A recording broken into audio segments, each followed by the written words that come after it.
Thank you. Thank you, thank you, thank you. I don't know who she's talking about, but thank you.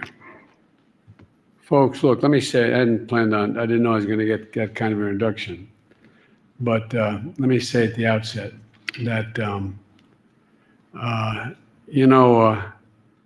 we've all gone through really difficult times. Every one of you out there, one way or another. And I had an overwhelming advantage, and I mean it sincerely. I had a family that was there for me every single solitary moment. And so I don't deserve this credit for enduring that so many people I meet. Think of all the people you know, whether they're constituents or friends or relatives, who get up every morning, don't have anybody. They put one foot in front of the other, and they do it. They lost a child, they lost a mother, a father, a husband, someone close to them, just plucked away. And they get up every single day, and put one foot in front of the other. And they're the people who deserve our recognition and our credit. I think I've talked to Bill and Grace Nelson about this. The only thing, today is my son Bo's birthday, but the only thing that Bo said to me when we were told he was going to die within minutes or an hour, that he looked at me and he said, "Dad, promise me, Dad, you're going to stay involved." I said, I'll be good, Bo. He said, "No, Dad, promise me. Give me your word as Biden that you're going to stay engaged." Because he knew, like a lot of you, what you've been through, the first instinct is you just want to crawl up in a ball and just leave. No longer do what you've done your whole life that he said, Dad, promise me. I give my word. That was the last conversation in Walter Reed Hospital, lying there in the bed. And then he looked at me and said, "And Dad," and his brother Hun, who was his closest friend. We were all three in the bed. And he turned to me and said, "Dad, I want you to know, I'm not afraid." So, I had so much help, starting from the time that I lost my wife and daughter in that accident. But look, everybody has got horrible things they've had to deal with. And we've watched them I sat in the Senate for 36 years. We watched people literally die in our midst. Remember that scene where Teddy walked out? I'm flattered that you think as highly of me as you stated, Kristen, but I had a lot of help. And I want to thank you for the introduction. It's very gracious, but like I said, there's a lot more people who've done a lot more. And to my good friend, Chris Coons, two things I tell everybody about Chris Coons you got to know. One, he's smarter than you. And two, the boy can preach. He's the only guy that went to law school and got a divinity degree at the same time.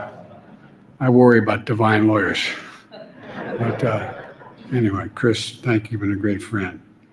And as you were speaking, Chuck sort of leaned over. He didn't say anything, but just like, was that Delaware? But it was Delaware. That's why I got involved in politics in the first place. I remember going to a little Catholic grade school in Claymont, Delaware, which was a steel town that was dying. And the bus my mother would drive me to the school parking lot. It's called Holy Rosary School. It's called Brookview Apartments. It used to be Section 8 housing later. And I get out of the car, and that's where I-95 runs parallel to these days. And I said, "Mom, why are all those kids," it was then called colored, "why are all those colored kids in that bus?" because in Scranton there weren't any. There were very few blacks. So they're not allowed to go to school with us here in Delaware. So, and Milton wasn't what you might call the epicenter of desegregation. And so you've been through a lot, but you've done a lot as well. And I thank you. And Carrie Job, you're the voice of an angel, kid. I tell you what, you really do. And that guy sitting next to you, he's a lucky guy. A lucky guy. And besides, he has all his hair. And Vice President Harris, Majority Leader Schumer, Mitch McConnell. Mitch, I don't want to hurt your reputation, but we really are friends. And that is not an epiphany we're having here at the moment. You've always done exactly what you've said. You're a man of your word, and you're a man of honor. Thank you for being my friend. And folks, members of Congress and spouses, I'm honored to join you all today. You know, we're keeping our prayers for Senator Lujan, and keep him in your prayers today. I think, from what I understand, he's going to be okay and be back with us not too distant future. But we pray for safe recovery. And a special thank you to the bipartisan chairs of this breakfast, Representative Lamb and Wahlberg, Gillibrand and Rounds. Mike, I know it's been 3 months to this day that you lost Gene to cancer. So you know of what I speak. And it's like losing a piece of your soul. And I remember. Today, as I said, is a day that a lot of us can remember the times when what we lost, each of us. And just like I miss my son every single day, I know he's always with me, for real. He's always with me. Congressman McBath, just like your precious son Jordan, he's always going to be with you, for real. It becomes a piece of you. You know, how many times have you all been through this, about to make a decision, say, what would Bo want, or what would Jill want, or what would, whatever it is. It's and for everyone out there who has lost a piece of their soul, they're always with you. And all through the pain, I think if you can find purpose of a life that makes you worthy in their eyes of what they expect of you. This breakfast usually is held in a big Washington hotel with a big crowd. Today we're here in the Visitor Center of the United States Capitol with a much smaller crowd. More intimate setting to see each other, hear and listen to each other, standing in this, which is in governmental terms, a sacred place. Think about our former colleagues and close friends we lost this year: Bob Dole, Harry Reid, Johnny Isaacs, who was a hell of a guy, Max Cleland, Carl Levin, Mike Enzi, John Warner, Walter Mondale. And, I learned a long time ago, never make one good eulogy. Because if you make one good eulogy, you got to do a lot of eulogies. But I've had the pleasure of knowing their families, and there's a lot of good friends, both sides of the aisle, who disagreed on many, many things, who still talked and listened to one another. I think I've said to Mitch and some of you earlier in the last couple of years that, one of the things I don't know for sure, but I think is missing in the Congress, we don't spend as much time with one another as we used to. We used to eat lunch together. I mean, literally sit down, not in the Senate dining room in the Senate, with that small dining room off to the right across the hall from the visitors' dining room. And there's two big round tables, big dining room tables, and a buffet. And I remember when I first got here, after my wife and daughter were killed in an accident, my boys were still in the hospital. And I remember Teddy would always come and say, come to lunch. I didn't want any part of going to lunch. And one day he just dragged me over to lunch. He said, you'll learn more there than any place else. And I would go to lunch there literally every day and listen to the senior members. And you learn about their losses, their happiness. You learn about them. You learn about their, I remember one day I walked in and there was a little corner in the table, or a corner table, when the big table was filled. And I sat there, and Jim East said, "Come over here, Joe, sit down here." And I wasn't about to sit in John Stennis' seat. And because he sat at the head of the table, and he said, "No, come on, he's gone." So I ordered my hamburger, whatever that devil I ordered, took a couple bites, and then walks John Stennis.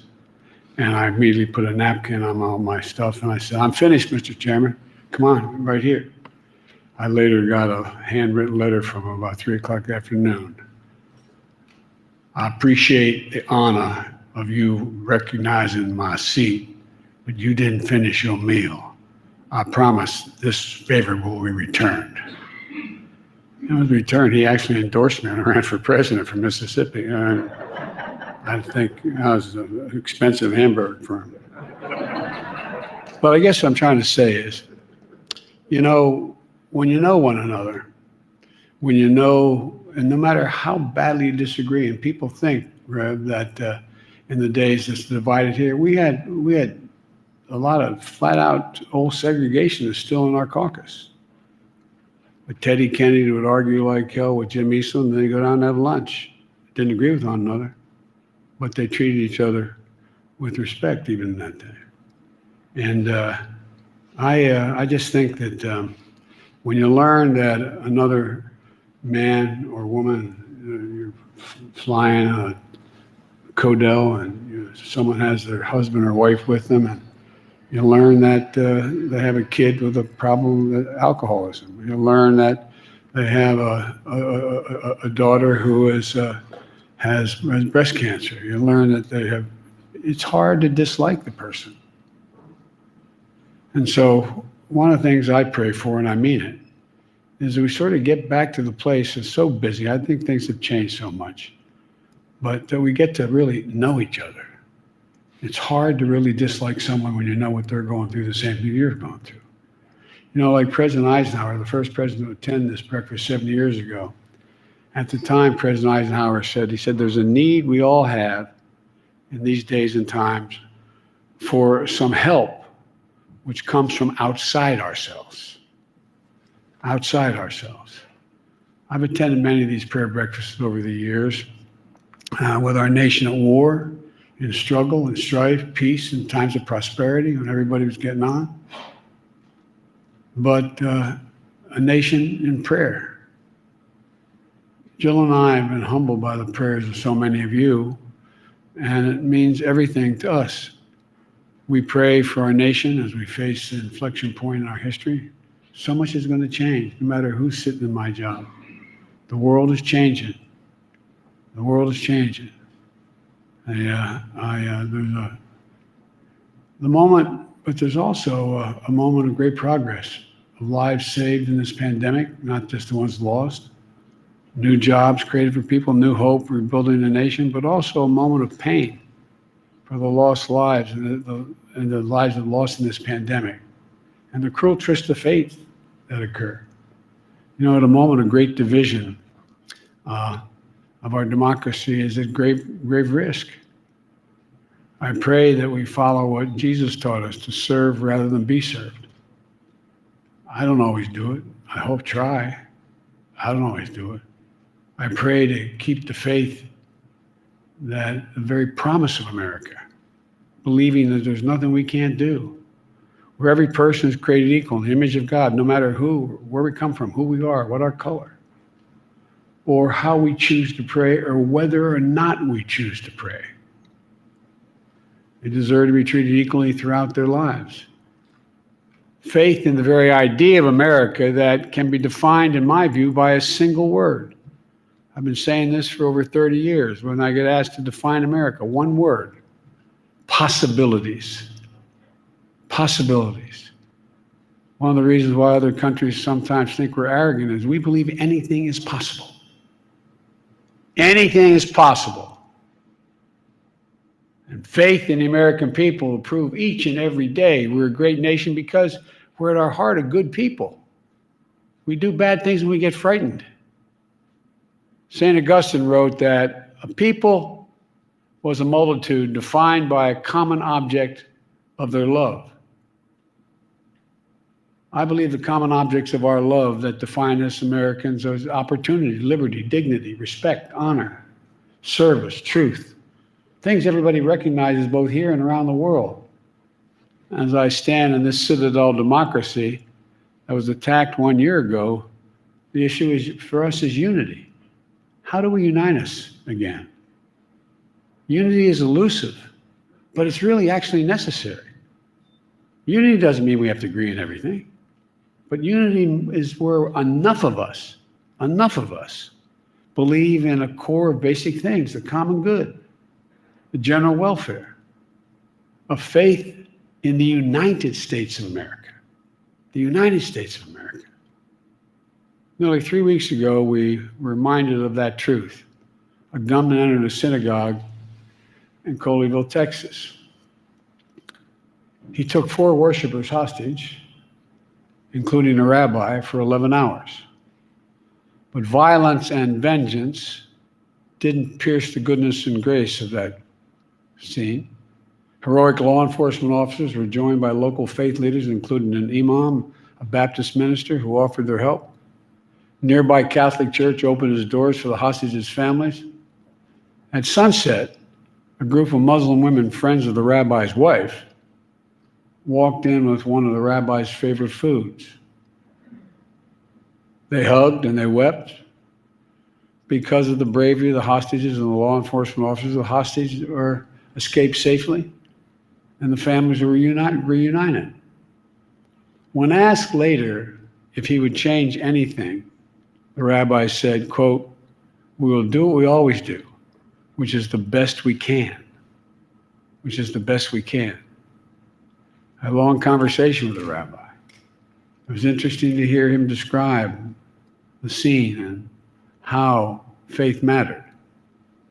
Whether you're in a synagogue or a church or a mosque or a temple, whether you're religious or not, we're all imperfect human beings trying our best, the best we can, because we can't know the future. We can't know what's coming. We also can't live in fear every step of the way. That's America. From darkness, we've found joy, hope, and light. Rather than driving us apart, faith can move us together, because all the great confessional faiths have the same fundamental basic beliefs. Not just faith in a higher power, but faith to see each other as we should. Not as enemies, but as neighbors. Not as adversaries, but as fellow Americans. As leaders of this nation who work and pray together, there's an oath to God and country to uphold, and a charge to keep, to stand in the breach, and to protect our democracy, to work together to right wrongs. That's how we all came here, to make the most of our time on earth. For if a house divided cannot stand, surely a house united can do anything. And if we do that, I think we'll have done our duty. With history and God watching, we will have to prove that there's nothing beyond the capacity of the United States when we're united. United States. You know, some of the senior senators are here. Used to kid me because I was quoting Irish poets on the floor of the United States Senate. And there's a poem, The Curate Troy, written by an Irish poet who I got to know.